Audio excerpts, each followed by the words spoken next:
हम ममता झा समस्त मिथिलावासी गोर लागै छी। सामा के विदाई के गीत गाबऽ जा रहल छी। जय मिथिला, जय मैथिली, जय माँ जानकी।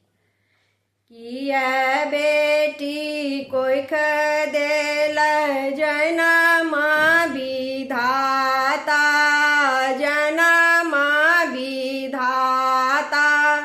सामा भेली बन के चिड़ैया गे माई, सामा भेली बन के चिड़ैया गे माई।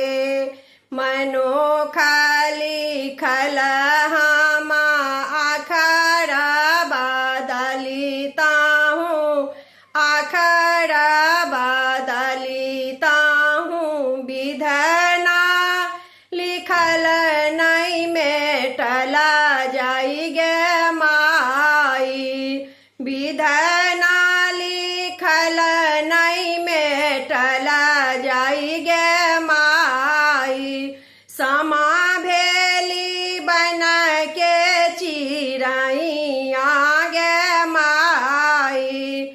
बाबा के हवेली छूटल संग के साहे ले, संग के साहे ले। दोनों आँखी झरैया नोर गे माए, दोनों आँखी झरैया नोर गे माए। सब गामा बसै एगो चुगला दुल्हबा, चुगला दुल्हबा। सामा बेटी जाई बनवास गे माई, सामा बेटी जाई बनवास गे माई। सामा भेली बन के चिड़ैया गे माई। जोनी ससुरो रखी हमर मान, रखी हमर मान।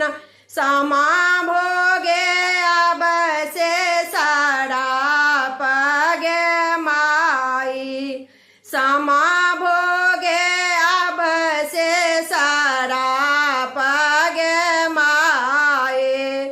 माओरा खुआए बारो प्राण हरण होयत, प्राण हरण होयत।